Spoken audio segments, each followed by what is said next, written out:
Sako pour que tous ensemble, que chacun commente ce communiqué final. Ceci dit, on se tourne vers notre invité du jour. Il s'agit de Mohamed Diaby. Il est le directeur national des personnes vulnérables. Monsieur Diaby, bonsoir. Bonsoir, M. Condé. Merci d'avoir accepté notre invitation. On va donner la chance à Sanso Bari de vous poser la première question. Allez-y. Monsieur Diaby, on va commencer par quelque chose de basique.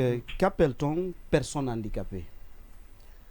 Alors, avant d'aller là, d'abord, il est important qu'on profite de notre présence ici sur ce très beau plateau pour dire merci au groupe Dioma Média de l'opportunité que vous nous offrez. Bonsoir madame, bonsoir messieurs, et bonsoir à vos milliers de téléspectateurs et d'auditeurs aussi. Millions. Millions, bien, ça fait plaisir. Vous sous-évaluez là.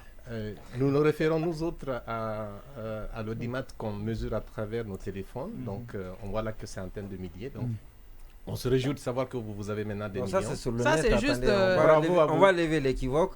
Il y a des millions qui nous regardent à la télé et qui ne vont pas sur le net. Ouais. Donc, c'est pas une polémique, mais c'est juste une explication pour permettre, pas qu'à vous, mais à d'autres personnes qui pensent comme vous, que notre audimat ne se limite qu'à ceux qui ne regardent sur Facebook. Ouais.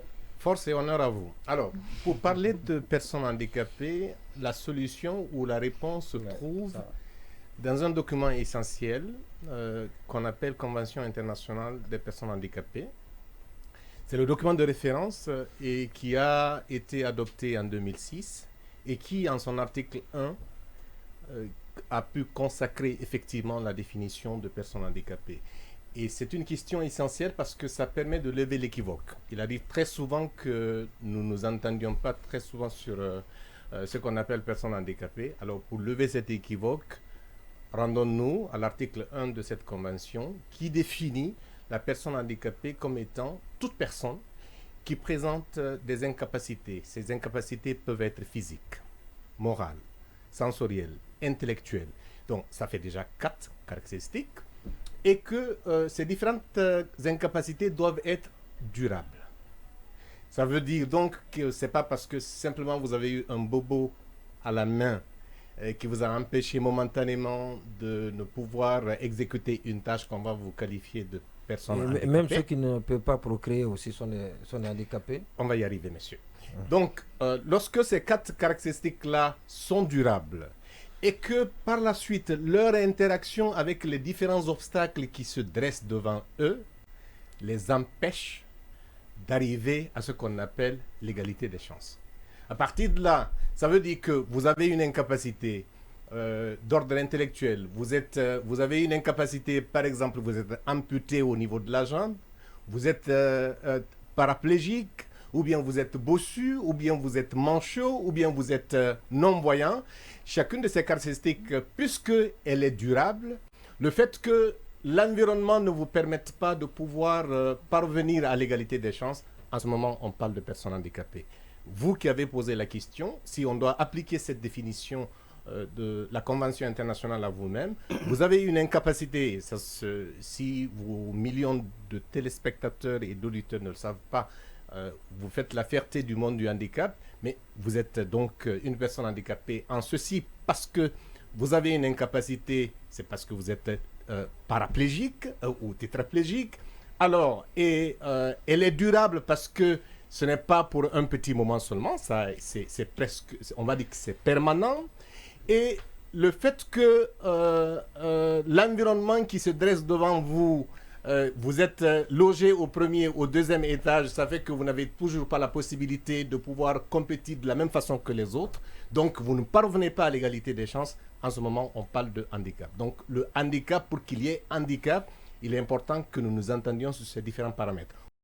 Autrement, on va parler d'autres cas, mais pas de personnes handicapées. D'accord. Alors, on a servi l'autre. Oui, l'autre. Allez-y, Oui, justement, c'est la même question que je voulais poser. Vous avez la priorité. On dit, c'était aujourd'hui la journée. C'était le 3. Le 3 passé, plutôt le 3. Et on n'a pas senti d'activité. Aucune activité sur le terrain. C'est dû à quoi? Vos budgets vos caisses sont hachissées par la junte, par le gel? Pas d'initiative cette année. On le dirait au pays de Gou, vous n'avez pas manger ou piler votre piment dans ma bouche. Donc, la réponse n'est pas à ce niveau-là. Effectivement, le 3 décembre, c'est la journée internationale qui est consacrée au handicap. On devrait célébrer. Une déclaration télévisée a été diffusée dans ce sens-là. On ne l'a pas célébrée parce que, pour une raison simple, c'est une journée d'assainissement. Donc, elle est consacrée, quand bien même la liberté de circuler était là, mais nous avons quand même affaire à une catégorie plutôt particulière. Pour pouvoir assurer la mobilisation, on ne pouvait pas se hasarder à Quelle journée empêcher. d'assainissement le samedi passé? Non, la circulation n'est pas interdite. Non, le ministre a allégé le dispositif. Monsieur, donc les gens pouvaient bien se déplacer pour aller au lieu prévu pour l'organisation de ces cérémonies. La mine, c'est bien vrai. Ce n'est vraiment pas une excuse, ça ne vaut pas un prétexte. Non, ce n'est pas un prétexte. Voilà. On aurait pu valablement célébrer. Mais que voulez-vous? Qu'on le fasse uniquement avec les personnes porteuses de handicap alors que nous avons besoin d'inviter des officiels, lesquels officiels étaient justement sur le terrain. Donc, entendons-nous bien. Donc, on avait besoin, c'est consacré aujourd'hui maintenant. Il est entendu que le premier samedi de chaque mois est consacré à l'assainissement. Et ceci, nous nous sommes entendus, soit dit en passant, avec les organisations fêtières de personnes handicapées. Je pense que... Quelque chose est prévu? Oui, et bien sûr. Donc, ce sera le mercredi 7 décembre, après-demain. Nous allons nous rattraper et je pense bien que la question ne se posera plus pourquoi vous n'avez pas célébré à la date précise. Alors, allez-y. Ah, ok. Alors, aujourd'hui, quel est le taux d'insertion des personnes handicapées en milieu professionnel? La loi dit, en son article 25, la loi qui régit le monde du handicap, la loi portant protection et promotion des personnes handicapées, normalement, toute entreprise doit consacrer 2% à l'emploi des personnes handicapées. Ça veut dire que si on prend Dioma, parce que je me retrouve ici dans vos locaux, vous devriez normalement dédier 2% de votre personnel aux personnes handicapées. Pas si sûr que ce soit le cas. Il faut vérifier pour savoir. Bon, non, je dis pas si sûr. Je suis pas dans l'absolu, mais c'est pas un reproche qu'on est en train de vous faire.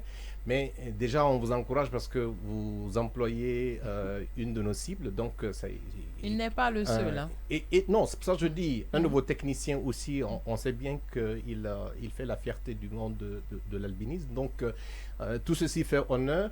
Mais voici ce qui devrait être fait normalement. Donc, 2% devrait être consacré. 2% du personnel devrait provenir du monde du handicap. Mais nous manquons de statistiques et c'est malheureusement le problème inhérent au monde du handicap en Guinée ou ailleurs, c'est l'insuffisance des statistiques. Et si d'ailleurs vous devez me poser la question sur les défis, c'est justement l'un des défis majeurs, c'est que nous manquons de données.